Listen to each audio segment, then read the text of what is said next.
Jauh sebelum masa kenabian, ketika kota Mekah masih berada di zaman jahiliyah, datanglah seorang pemuda menghadap Sayyidina Muhammad SAW seraya berkata, "Saya ingin menikahi Zainab, putrimu yang mulia." Pemuda ini bernama Abu Al-As. Lalu Sayyidina Muhammad SAW menjawab, "Saya tidak akan menerimanya sebelum saya menanyakan hal ini kepada putriku Zainab." Nabi kemudian menemui Zainab dan berkata, "Wahai putriku, anak bibimu datang kepadaku, dan sungguh ia telah menyebut namamu. Apakah engkau ridha jika ia menjadi suamimu?" Maka memerahlah wajah Zainab tanpa sepatah kata, dan ia pun tersenyum. Akhirnya, menikahlah Zainab dengan Abu Al-As bin Rabi'. Pernikahan ini menjadi awal dari sebuah jalinan cinta yang kokoh. Allah memberi karunia mereka dua buah hati, Ali dan Umamah. Hingga turunlah wahyu kepada Nabi Muhammad SAW yang menjadi awal masa kerasulan. Zainab berubah status menjadi seorang putri Nabi, sementara Abu Al-As sang suami tengah bersafar, pergi jauh untuk berdagang. Sesampainya di rumah, Abu Al-As mendapati bahwa istrinya Zainab binti Muhammad telah memeluk agama Islam. Zainab berkata kepada suaminya, "Wahai suamiku, aku punya kabar yang sangat penting untukmu." Tetapi reaksi sang suami Abu Al-As justru bangkit dan melangkah menjauhi Zainab. Dengan heran, Zainab mengejarnya sambil berkata, "Ayahku telah diutus Allah menjadi seorang nabi, dan aku telah masuk Islam." Sang suaminya berkata, "Mengapa engkau tidak bilang dulu padaku?" Inilah titik drama permasalahan Zainab sang putri Nabi dengan sang suami Abu Al-As, seorang kafir Quraisy.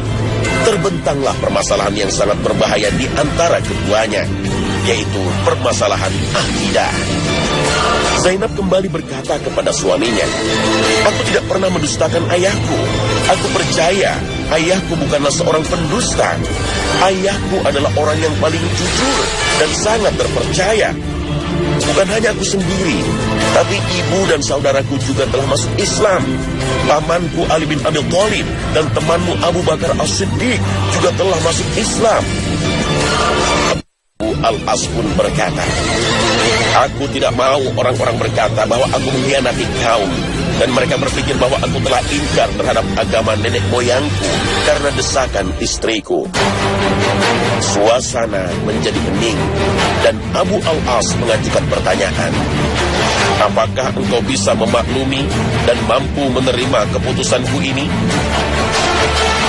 Sambil tersenyum Zainab menjawab, "Siapa lagi yang akan memaklumi jika bukan aku yang memaklumi?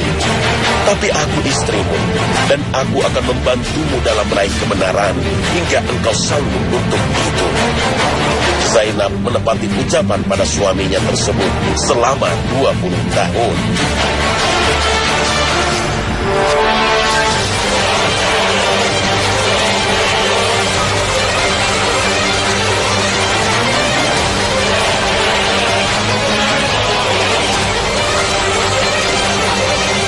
Assalamualaikum warahmatullahi wabarakatuh. Selamat pagi pemirsa. Hari ini Khazanah Ensiklopedia Islam Dunia kembali hadir, dan simaklah kisah cinta antara putri Rasulullah Zainab dengan Abu Al-As. Semoga Anda mampu mengambil pelajaran dari kisah ini.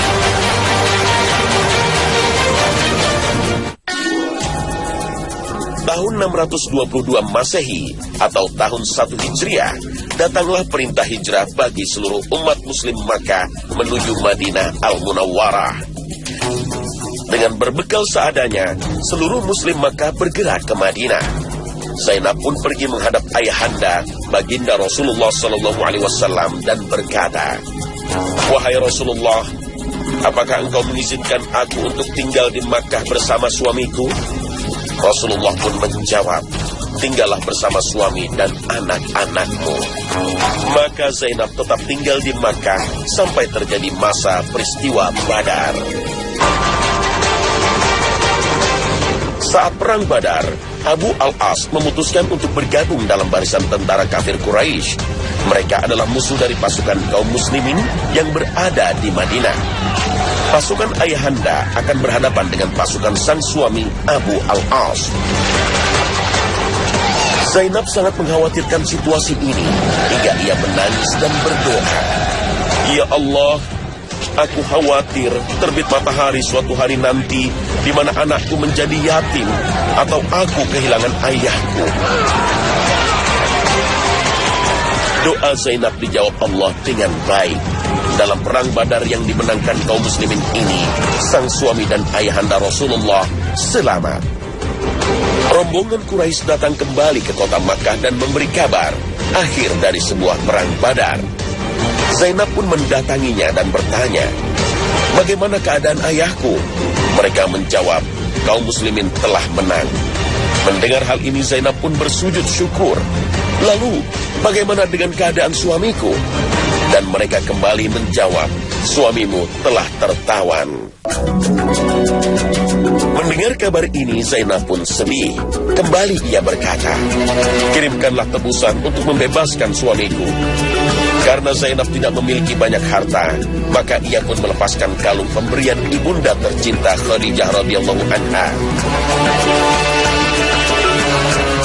Kalung pemberian almarhumah itu ia kirimkan ke pasukan kaum muslimin untuk menebus suaminya Abu Al-As. Maka dibawalah kalung tersebut oleh saudara Abu Al-As kepada Rasulullah SAW. Saat itu Nabi SAW tengah duduk memeriksa tebusan untuk melepaskan tawanan. Tiba-tiba beliau melihat kalung Sayyidah Khadijah hingga beliau bertanya, "Ini tebusan siapa?" Para sahabat menjawab, "Ini tebusan untuk Abu Al-As bin Rabi'." Maka Nabi pun menangis dan berkata, "Ini adalah kalung Khadijah." Kemudian Nabi meminta pendapat para sahabat tentang pembebasan Abu Al-As. "Dan apakah kalian rela jika kalung ini dikembalikan kepada Zainab?" Mereka menjawab, "Ya Rasulullah, kami rela." Maka Nabi menyerahkan kalung tersebut dan membebaskan Abu Al-As dan berpesan agar Zainab jangan menyia-nyiakan kalung pemberian ibundanya Khadijah. Beliau berkata kepada Abu Al-As, "Wahai Abu Al-As, sesungguhnya Allah memerintahkan padaku untuk memisahkan antara wanita muslim dengan orang kafir. Apakah engkau mau mengembalikan putriku kepadaku?" Abu Al-As menjawab, "Ya, bersedia." Lalu Abu Al-As pun bebas dan kembali menuju Mekah. Sesampainya di Mekah, Zainab langsung keluar menyambut suaminya. Tapi Abu Al-As langsung berkata, "Aku akan pergi." Zainab pun terkejut dan bertanya, "Wahai suamiku, pergi kemana?" Abu Al-As menjawab, "Bukan aku, tapi engkau yang akan berangkat menuju Madinah, menuju ayahmu." Zainab kembali bertanya, "Mengapa aku harus ke Madinah?" Abu Al-As pun menjawab, "Untuk pemisahan antara aku dan kamu. Kembalilah kepada ayahmu, wahai istriku." Zainab pun berkata, "Apakah engkau akan menemaniku dan masuk Islam?" Abu Al-As menjawab, "Tidak." Zainab pun meraih anak lelaki dan perempuannya, lalu berangkat ke Madinah. Sejak itu banyak pria yang mengajukan pinangan 6 tahun berturut-turut. Tetapi Zainab menolaknya. Ia masih berharap agar Abu Al-As kembali kepadanya. Sejak 6 tahun perpisahannya dengan sang istri, Abu Al-As pergi menuju Syam bersama rombongan untuk berdagang. Di tengah perjalanan, ia bertemu dengan rombongan sahabat Nabi. Maka dia pun menanyakan rumah Zainab di Madinah. Para sahabat pun memberitahukannya. Maka Abu Al-As pun menuju Madinah dengan membawa barang-barang dagangan kafilahnya. Sebelum masuk waktu subuh, dengan penuh rasa takut ia mengetuk rumah Zainab. Dan Zainab pun keluar untuk menemui tamunya. Saat mengetahui bahwa yang datang adalah Abu Al-As, ia bertanya, "Apakah engkau datang dalam keadaan Islam?" Abu Al-As menjawab, "Tidak, justru aku datang dalam keadaan kabur dari rombongan kafilah dagang." Zainab pun kembali bertanya, "Apakah engkau mau masuk Islam?" Abu Al-As kembali berkata, "Tidak, Lalu Zainab berkata, "Jangan takut. Selamat datang wahai sepupuku. Marhaban wahai bapaknya Ali dan Umamah." Sementara itu di Masjid Nabawi, selesai Rasulullah mengimami sholat subuh, datang seseorang dan berkata, "Abu Al-As bin Rabi telah mendapatkan perlindungan dari Zainab." Nabi SAW bertanya, "Apakah kalian mendengar apa yang kudengar?" Para sahabat menjawab, "Benar wahai Rasulullah." Lalu Zainab segera menghadap ayahanda Rasulullah dan berkata, "Wahai Rasulullah, sesungguhnya Abu Al-As jika dijauhkan, ia adalah anak bibiku. Didekatkan, maka dia adalah ayah dari 2 anakku. Maka saya melindunginya wahai Rasulullah." Nabi SAW menyetujuinya. Maka Nabi SAW berkata kepada kaum muslimin, "Jika kalian rela mengembalikan hartanya dan membiarkannya kembali ke Mekah, maka itu yang aku sukai. Tapi jika kalian menolak, maka urusan ini aku kembalikan kepada kalian. Kebenaran bersama kalian, dan aku tidak mencela kalian atas hal tersebut." Para sahabat pun menjawab, "Justru kami memilih untuk memberikan hartanya wahai Rasulullah." Nabi pun kembali berkata kepada Zainab, "Kami telah memberi perlindungan kepada orang yang engkau lindungi wahai Zainab." Rasulullah melanjutkan, "Muliakanlah ia, karena sesungguhnya dia adalah anak bibimu, dan dia juga ayah dari anak-anakmu. Tetapi jangan sekali-kali dia mendekatimu, karena sesungguhnya ia tidak halal bagimu." Zainab berkata, "Baik wahai Rasul utusan Allah." Kemudian Zainab kembali ke rumah dan berkata kepada Abu Al-As, "Wahai Abu Al-As, sesungguhnya perpisahan kita terasa amat berat bagimu. Apakah engkau mau masuk Islam dan tinggal bersama kami?" Abu Al-As kembali menjawab, "Tidak." Kemudian Abu Al-As mengambil hartanya dan kembali ke Mekah. Sesampainya di Mekah, ia langsung berteriak kepada para penduduk Mekah, "Wahai manusia, ini harta kalian. Apakah masih ada tanggungan yang belum aku tunaikan kepada kalian?" Penduduk kafir Makkah menjawab, "Terima kasih, engkau telah mengembalikan dan menunaikan semua tugasmu dengan sebaik-baiknya." Tiba-tiba ia berkata, "Saya bersaksi bahwa tidak ada yang berhak disembah selain Allah, dan Muhammad adalah utusan Allah." Kemudian balik badan dan pergi menuju Madinah. Sesampainya di Madinah waktu subuh, ia langsung menghadap Rasulullah SAW seraya berkata, "Wahai Rasulullah, engkau kemarin telah memberikan perlindungan kepadaku. Sekarang aku datang mengucapkan asyhadu an la ilaha illallah, dan engkau adalah utusan Allah. Wahai Rasulullah, apakah engkau mengizinkan aku untuk merujuk kembali kepada Zainab?" Maka Rasulullah SAW menggandeng Abu Al-As dan berkata, "Ayo, kemari bersamaku." Mereka berjalan menuju rumah Zainab. Sesampainya, Rasulullah berkata, "Wahai Zainab, sesungguhnya anak bibimu telah datang padaku hari ini. Ia meminta izin untuk kembali rujuk kepadamu. Apakah engkau terima?" Inilah doa Zainab yang dikabulkan Allah Subhanahu wa Ta'ala. Setahun mereka kembali bersama dalam rengkuhan bahagia, hingga akhirnya Zainab meninggal dunia. Duka sang suami Abu Al-As begitu mendalam. Dalam tangisan yang teramat sedih, hingga para sahabat melihat Rasulullah mengusap dan menenangkan Abu Al-As. Dia berkata, "Demi Allah, wahai Rasulullah, aku hampir tidak sanggup di dunia ini tanpa Zainab." Setahun setelah meninggalnya Zainab, Abu Al-As meninggal dunia.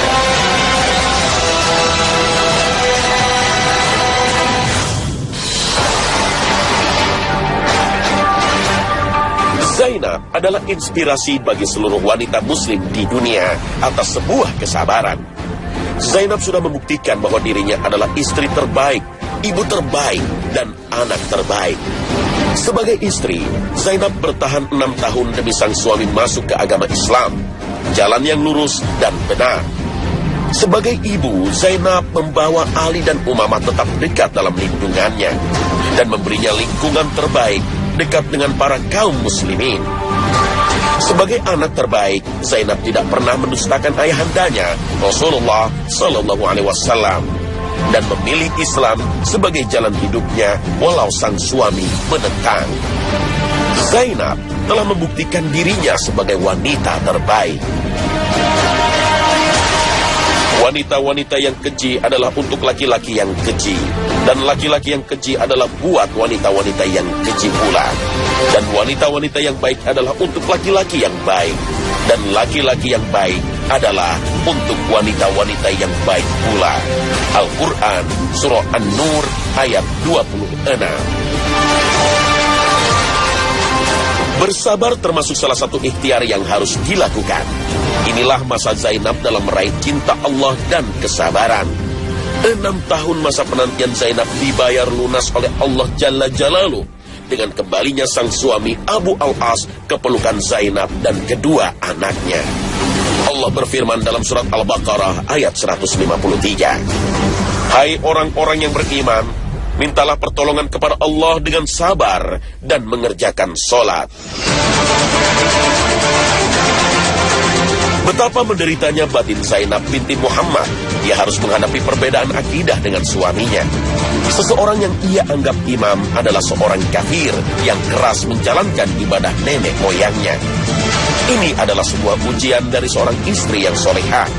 Ia tidak serta-merta meminta cerai. Bahkan Nabi Muhammad SAW melarangnya ikut dalam rombongan muslim yang hijrah menuju Madinah. Baru setelah turun ayat yang memerintahkan bahwa seorang wanita muslimah tidak halal bagi laki-laki yang kafir, Rasulullah SAW meminta Abu Al-As menceraikannya. Ketika usaha telah diusung dengan kesungguhan, maka usailah peran manusia. Tawakal dan berserah diri adalah tindak laku umat beriman. Dan hanya kepada Allah sajalah hendaknya orang-orang mukmin bertawakal. Al-Quran Surah Ibrahim ayat 11. Zainab binti Muhammad mengajarkan arti pengorbanan.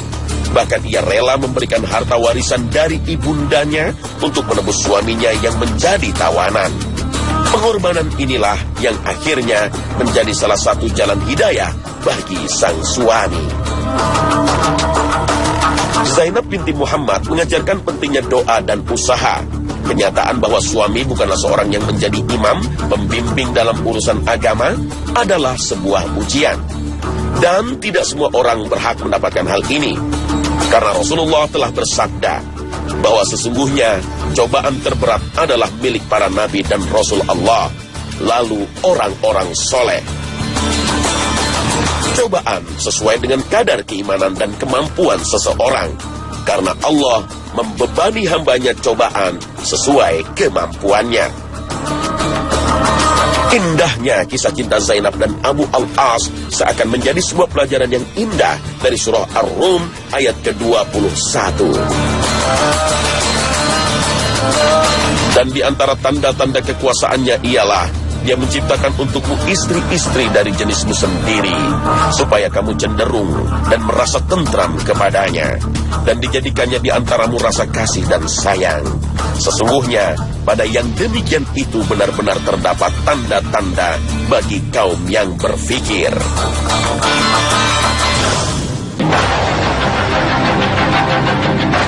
Khalifah Umar bin Khattab radhiyallahu anhu sangat terkenal dengan keadilan dan aktivitas belusukan. Hampir setiap malam selama beliau menjadi khalifah, berjalan menelusuri setiap pelosok kota Madinah. Berjalan di tengah malam dari rumah ke rumah, belusukan untuk melihat keadaan rakyatnya.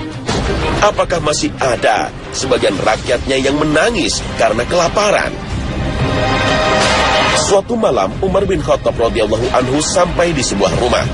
Penghuninya adalah seorang perempuan tua dan seorang anak gadisnya. Mereka adalah penjual susu. Di tengah malam itu, sang khalifah mendengar percakapan mereka berdua. Si ibu berkata, "Wahai anakku, bangunlah dan campurkanlah susu ini dengan air, agar kita bisa mendapatkan keuntungan yang berlipat ganda. Nanti pagi-pagi sekali, kamu berangkat untuk menjualnya." Sang anaknya menjawab, Wahai ibuku, janganlah kita lakukan itu. Apakah ibu tidak takut? Ada yang melihat kita. Ibunya kembali menjawab, anakku, tidak akan ada yang melihat kita. Bukankah ini tengah malam? Semua orang sudah tidur lelap.